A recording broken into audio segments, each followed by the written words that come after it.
Everyone imitates someone, including you. Your clothes, your phrases, your habits, what you think is cool, what you think isn't cool is what you've seen in someone else. But more importantly, there's someone that's imitating you. Jesus knew that about human nature.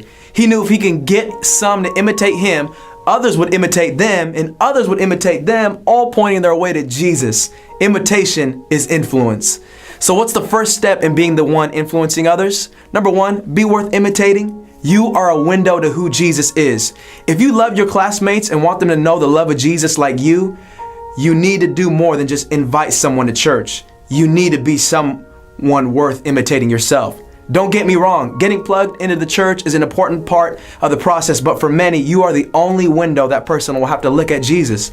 You all have friends around you that won't look to Jesus or go to church. They've already rejected him because of who they think Jesus is or what they think the church stands for.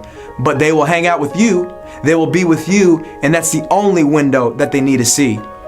You need to be worth imitating because you're the only Jesus many of your friends will experience.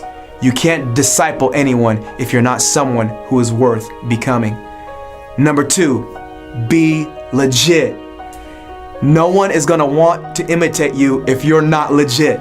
And if no one is imitating you, no one is being discipled by you. And if you're not discipling anyone, you're not really doing what Jesus told you to do. People were attracted to Jesus because of the holy confidence, the holy swagger that he carried. He was worth imitating because he cared for them. He laughed with them, he listened to them, he was there for them. If you're someone worth becoming, people will want to naturally imitate you. Lastly, number three, people are desperate for someone to imitate. I don't need to read you stats that people are hurt.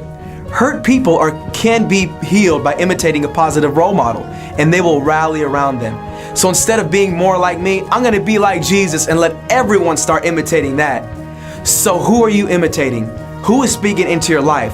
What kind of friends are you surrounding yourself with that are shaping you into the person you are becoming? Like Timothy had Paul, as a minister apprentice, it's crucial that you find someone worth imitating. That can be your ministry mentor, but you have to be intentional about it for several reasons. Number one, there's not an abundance of great mentors. You won't accidentally bump into an incredible mentor. You need to seek them out because there's not a lot of them out there. And if you don't find a great mentor, you'll settle for a mediocre one. Not only do you need to imitate someone worth becoming because they're rare, but number two, disciples are disciples. You can't be making disciples if you're not a disciple yourself. Find someone that you respect that loves Jesus and ask to be mentored by this person. Think they'll say no? I doubt it. Most people who are worth becoming will make time to disciple a young minister like yourself, but you have to be forward and intentional. Lastly, it's important that you find someone worth imitating because, number three, imitating someone like Jesus helps you see Jesus. So often Jesus seems so distant. How can we relate to someone who we have to read about in Scripture? And if I can't get it, how can someone who has no reference of Scripture get it? Does someone really need a Bible 101 class before they become a disciple? Is that how the first disciples did it? Was that the formula they had for turning the whole world upside down? Who you imitate will determine who you become, and who you become will decide what people imitate from you.